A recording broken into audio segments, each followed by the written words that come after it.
मुझे लगता है यह वही गुफा है जिसकी बात मछली कर रही थी। चलो इसके अंदर चलता हूँ। रमेश गुफा के अंदर चला जाता है। तब वो देखता है कि बहुत सारे लोग उस गुफा में बंदी बने हैं, जिसमें वो अच्छी जादूगरनी भी शामिल थी। महाराज, आप तो इस पिंजरे में बंद है, अब मैं आपको यहाँ से आजाद कैसे कराऊं? अरे बेटा, इस पिंजरे से आजाद भी हो गए तो क्या कर पाएंगे, आईने से कैसे आजाद हो पाएंगे? लेकिन आप कौन हो? मैं एक जादूगरनी हूँ। मुझे उस जादूगर ने धोखे से मुझे कैद कर लिया। अरे जादूगरनी, क्या इस आईने से निकलने का कोई रास्ता नहीं है? अरे बेटा, यहाँ से बाहर निकलने का बस एक ही रास्ता है। अरे जादूगरनी जी, आप जल्दी से बताइए कि यहाँ से निकलने का क्या रास्ता है। यहाँ से बाहर निकलने के लिए हमें एक जुगनू पत्थर ढूंढना होगा, जो पत्थर हमें समुद्र में मिलेगा। यदि वो पत्थर मिल जाए तो मैं उस जादूगर को बहुत अच्छा मजा चखा सकती हूँ। अरे जादूगरनी जी, आप चिंता मत करिए, मैं जल्दी से वो पत्थर ढूंढ कर लाऊंगा। इतना कहकर रमेश वहाँ से निकल जाता है और जल्दी से समुद्र के पास चला जाता है। हे मछली मेरी दोस्त, तुम कहाँ हो? मुझे तुम्हारी आवश्यकता है। बोलिए दोस्त, आपको मेरी क्या सहायता चाहिए? अरे मेरी मछली दोस्त, मैंने तो अपने महाराज को ढूंढ लिया है, लेकिन मुझे अब वो रंगीला पत्थर ढूंढना है जिससे मैं महाराज को और बाकी सारे लोगों को आजाद कर सकूं। अरे रमेश, तुम चिंता मत करो, मुझे पता है कि वो चमकीला जादुई पत्थर कहाँ पर है। तुम यहीं पर रुको, मैं अभी उस पत्थर को लेकर आती हूँ। मछली फिर तुरंत पानी में जाती है और वो जल्दी से वो चमकीला पत्थर ले आती है। जुगनू चमकीला पत्थर देखकर रमेश बहुत ही ज्यादा खुश हो जाता है। रमेश फिर जल्दी से उस पत्थर को लेकर वहाँ से चला जाता है। ये लीजिए जादूगरनी, मैं उस जादुई चमकीला पत्थर ले आया हूँ।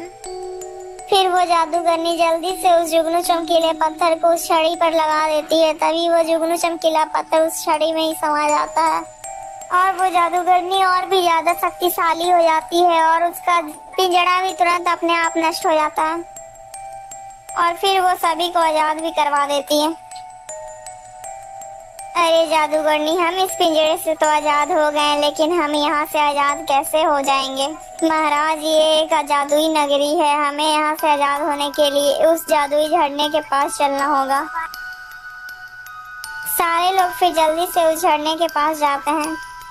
अरे लेकिन यहाँ पर तो कोई भी रास्ता नजर नहीं आ रहा है। महाराज, आप फिक्र मत करिए, मैं अभी रास्ता बना देती हूँ। फिर जादूगरनी जल्दी से अपनी छड़ी से एक जादुई रास्ता बनाती है और वो सारे लोग उसी रास्ते में चले जाते हैं। अरे ऐसे कैसे नहीं देगा? सैनिकों, तुम लोग जल्दी से जाओ और मोहन को पीटते हुए मेरे पास लेकर आओ।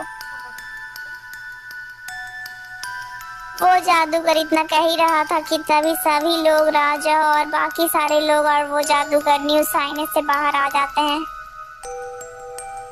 अरे रे रे, ये लोग सारे बाहर कैसे आ गए? चलो कोई बात नहीं, बाहर तो आ गए, लेकिन अब यहाँ पर से जीवित नहीं बचोगे।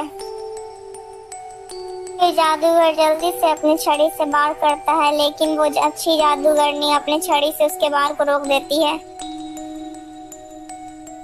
अरे मूर्ख जादूगरनी, जल्दी से तू मेरे रास्ते से हट जा, नहीं तो मैं तुझे भी मार डालूंगा। ऐसे भी मुझे तुझसे कुछ लेना देना तो है नहीं, जल्दी हटो। इतना सुनते ही वो जादूगर पर फिर से वार करती है। तभी वो जादूगर एक तोता बन जाता है और एक पिंजरे में कैद हो जाता है। महाराज, अब ये दुष्ट जादूगर आपको कभी भी परेशान नहीं कर पाएगा। हे जादूगरनी, तुम्हारा बहुत बहुत धन्यवाद, मैं तुम्हारा इस उपकार को कभी नहीं भूलूंगा। इतना सुनकर वो जादूगरनी उस तोते के पिंजरे को उठाती और वहाँ से चली जाती है। लेकिन बेटा, तुम कौन हो? तुम उस आईने में अचानक से कैसे आ गए थे? महाराज, मेरा नाम रमेश है और मैं आपके ही राज में रहता हूँ। फिर रमेश अपनी सारी कहानी राजा को सुनाता है। रमेश, तुम तो बहुत बहादुर हो। यदि तुम अगर समय पर वहाँ नहीं आते तो हम सब तो कभी भी आजाद नहीं हो पाते। इसलिए तुम आज से मेरे विशेष अंगरक्षक हो रमेश। फिर उसी दिन से रमेश विशेष अंगरक्षक बन जाता है राजा का। दोस्तों, अगर आपको ये वीडियो अच्छी लगी तो प्लीज वीडियो को लाइक करके चैनल को सब्सक्राइब कर दीजिएगा दोस्तों।